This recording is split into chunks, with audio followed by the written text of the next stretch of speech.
కొట్టేయండి మా కొట్టేయండి తీయండి నా రమ్మని ఎవరు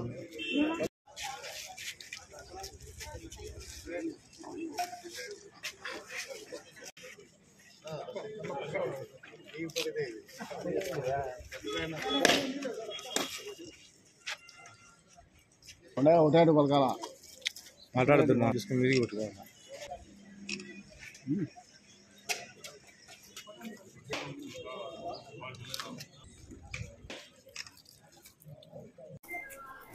అందరికీ నమస్కారం.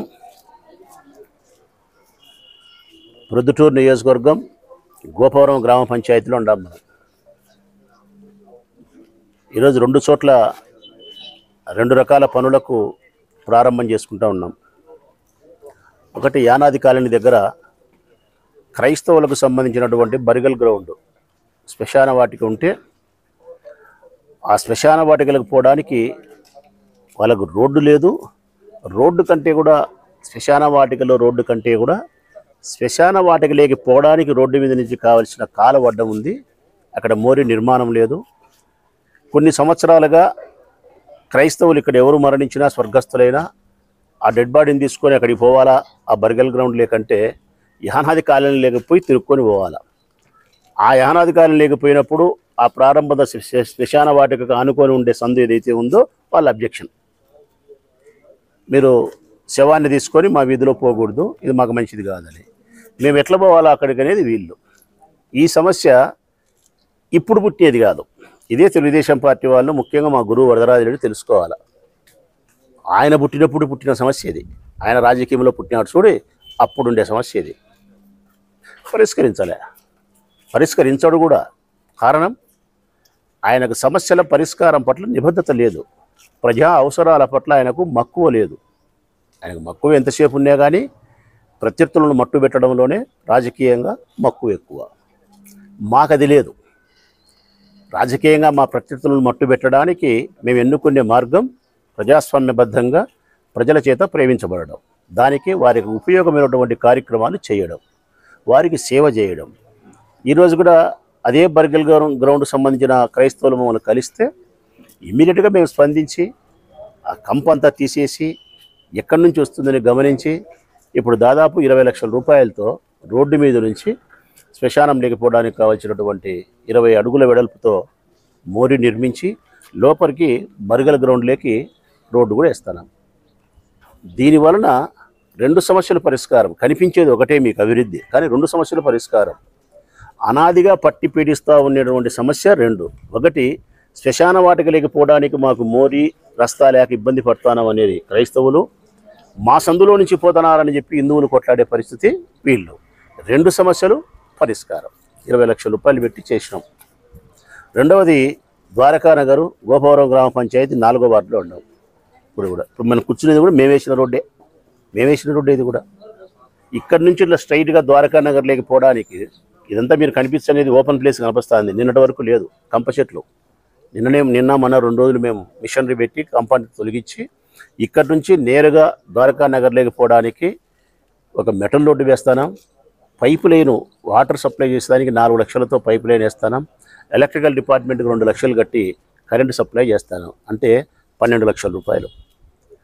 ఇక్కడి నుంచి నేరుగా ద్వారకా నగర్కు అనాదిగా ఉండబడిన సమస్యను పరిష్కరించి నీళ్లు, రోడ్డు, విద్యుత్, అక్కడ క్రైస్తవులకు ఉండబడిన బర్గల్ గ్రౌండ్లోకి మోరి రస్తా, వాళ్ళు అటువైపు పోకుండా ఉండడం కోసం వాళ్ళ సమస్య పరిష్కారం.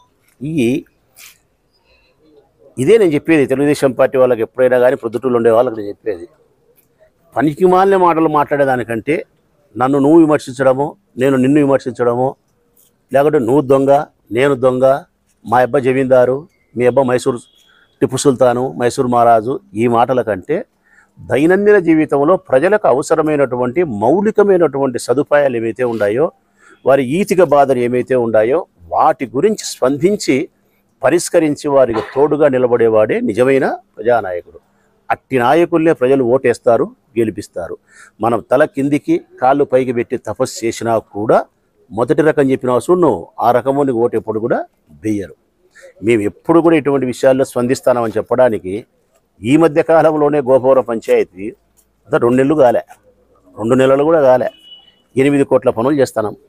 8 కోట్లు ఒక గ్రామ పంచాయతీకి 2 నెలల కిందట ప్రారంభించి, అంటే మా రాఘవ సర్పంచ్ దగ్గర నుంచి 2.5 సంవత్సరం పదవీ కాలం అయిపోయి వీళ్ళ చేతికి పదవీ కాలం వచ్చిన తర్వాత, అంటే ఇది మా అగ్రిమెంట్, వాళ్ళ నాయకునిగా నేను చేసిన అగ్రిమెంటు. ఇరువురు నా వారే కాబట్టి 2.5 సంవత్సరం రాఘవ ఉంటాడు, 2.5 సంవత్సరం వీళ్ళు ఉంటారు. కొండయ్య కానీ గోపవరం సర్పంచ్ మాజీ దేవి ప్రసాద్ వీరి టీం అంతా ఉంటుంది. అందరం ఐకమత్యంగా మాట్లాడుకునేది.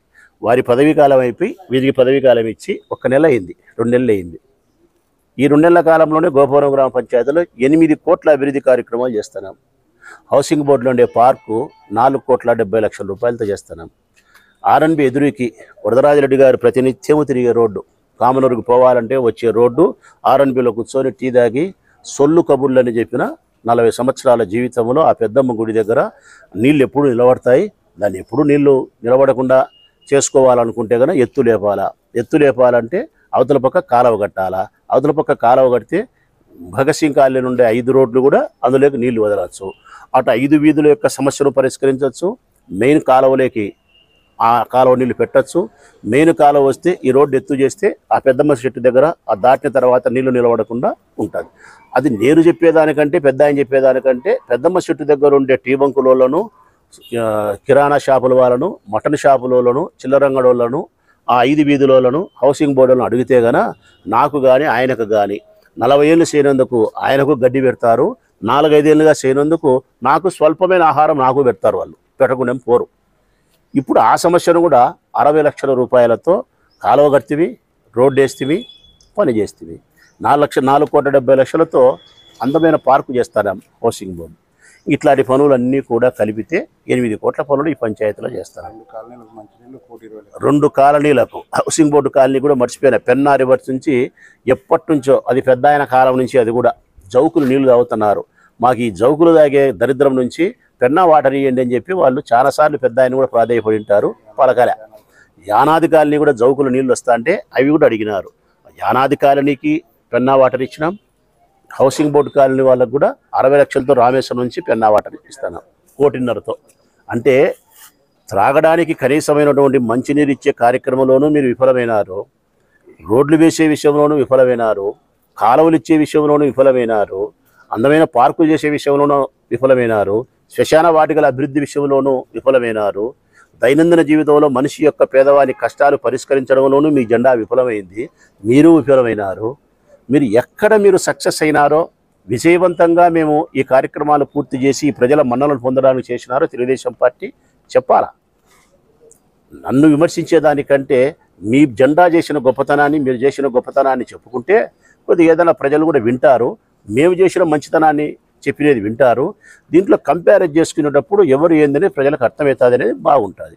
ఇది తెలుసుకోవాల్సిన అవసరం ఉంది. ఇంకా తెలుసుకోవాల్సిన అత్యంత ప్రాధాన్యత కలిగిన అంశం ఏంటంటే, వాళ్ళు ఎవరు నన్ను కలిసినా కూడా ఈ నియోజకవర్గంలో ఎవరు పొద్దుటూరు అర్బన్లో కానీ, గోపవరం కానీ, సోమవారపల్లి కానీ, దొరసానిపల్లి కానీ, కొత్తపల్లి కానీ ఎవరైనా సరే నన్ను వచ్చి కలిసినప్పుడు ఇక్కడ రోడ్డు లేదనో, కాలువ లేదనో, నీళ్లు లేదనో, ఇక్కడ కంప వెలిగిందనో, ఇక్కడ ఈ సమస్య ఉందనో, అనేక రకాల జౌకులు నీళ్లు తాగుతున్నామనో, ఏదైనా ప్రభుత్వం ద్వారా చేసే మౌలికమైన వసతులకు సంబంధించి అడిగిన తక్షణమే ఆ స్థానానికి నేను పోతా ఉన్నా.